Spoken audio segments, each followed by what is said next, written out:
Welcome to Quack&Co, the board games channel where every video is 10 minutes or less guaranteed, and today is Thursday, specifically Thirsty Thursdays. We've been drinking old fashions, a little bit of... I might have switched to bourbon on the rocks. Bourbon whiskey. We just got finished playing 2 full games of the brand new Spire and prototype Rangitaki.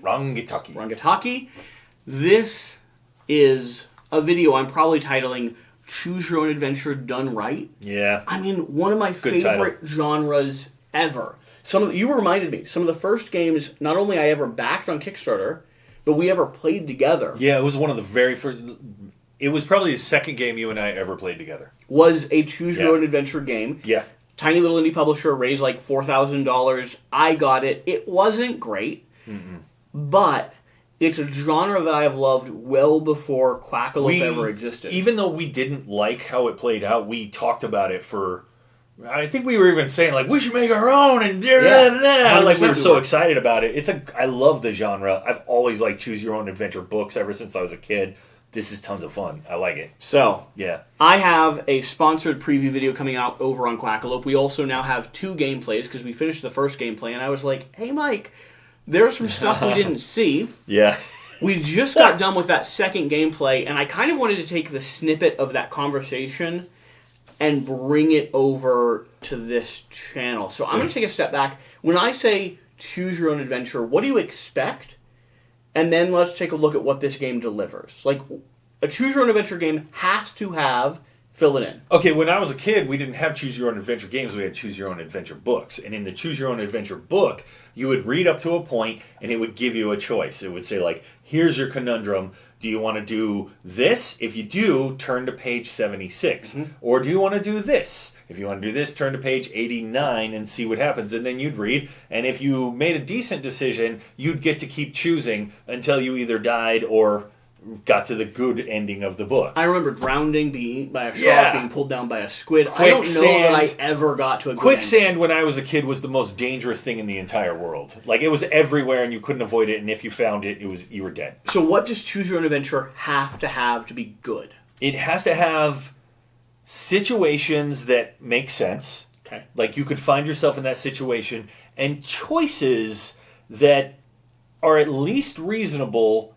And if you are making one of those choices, the consequences make sense. They don't sound like they're just like out of nowhere something random happens. Consequences is a big one for me. Yeah. On top of that, for me, especially when it comes to the board game iteration, I never want the game to feel like it's holding my hand and forcing me down a pathway. Yeah. And... I want to feel like there's various pathways with various puzzles to solve, various things to be rewarded with. I've played quite a few that give you a semblance of an experience, and then you do what a lot of people do, which is you check the card and you look. Like after you've played, after you've played a game a few times, you start asking the question of like, well, what if? What if I had done X instead of Y? And it leads back to the same circle, which has to happen to some degree. I understand that. If any of you are watching, Jesse's weakness, if you ever wanted to know, is not knowing what's in the box. I like knowing what's in the box. I like knowing what's... all those mystery box games, I'm taking the box.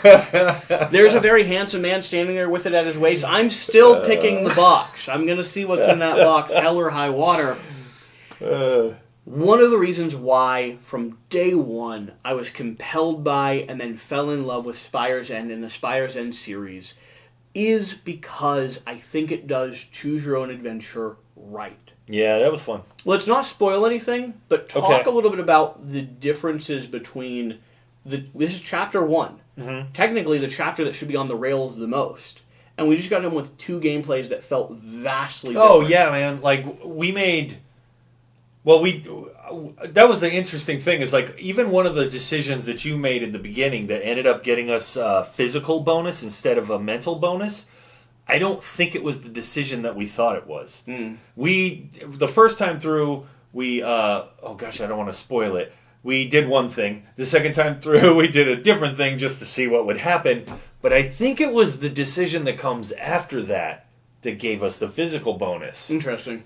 And it's just so cool that, like, because of some of these changes, it became a completely different story. Like, not even remotely close to what we did the first time. The items we had, the experiences we had, the story indicators, keywords and terms we were carrying with us. Enemies that we faced. Yep. Even the custom terrain and like the way that we experienced our battles. Yeah. The 2 battles that we fought did not feel the same. Not even close. And so, even here in the prototype copy, in the first chapter of this game, we're seeing the narrative branch. And I know from other titles in this series, Chapter 2 and Chapter 3 exasperate on that. Yeah. I was telling you at the end of the video, like, I'll get to a point where I discover a key term in Chapter 3 that I know how to find in Chapter 1, and I just want to go back and play Chapter 1 again so that I can carry that one item like a little pedestal the whole way to Chapter 3 and go, here, I brought you this. Is it special? And I'll tell you this, because I've played original Spire's End more than Hildegard. Okay. Or Hildegard.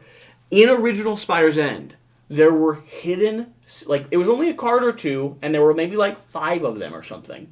But in that big deck of cards, there were hidden things. No kidding. You specifically had to have done like 4 things correctly. And then you would get the thing. To get the hidden I like thing. that. It was really cool. That's like old school 80s video game secret room stuff. I love that stuff. And it felt like that. And if you accomplished it in-game without cheating, which I totally did, then you'd discover those things organically and you'd be immersed in the game and you'd be rewarded for playing multiple times. Like, another way that Choose Your Own Adventure does it right is by encouraging players to re-dip into the narrative. Yeah, 100%. There's many Choose Your Own Adventure experiences that I don't need to go explore again. Anytime I play a game where I'm just like, okay, that was the game, like... It might have been great. That was fun, but like, I love when I play a game and I'm like, oh, I want to do it again. Especially if I died the first time. Yeah. If I died the first time and I want to play again because I think I know how to not die, like, that's a good game. One other thing that I just realized is, even in the same game that we... Like, even in the same game, it's not Choose Your Own Adventure, but the fights felt different. There was one where we had to keep the tikis...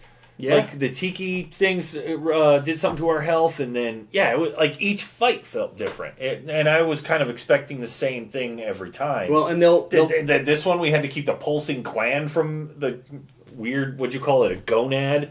Like, it was fun. That was cool, man. And they'll keep, from the games that I have played in the past from this publisher, they will keep expanding upon how unique they make this board.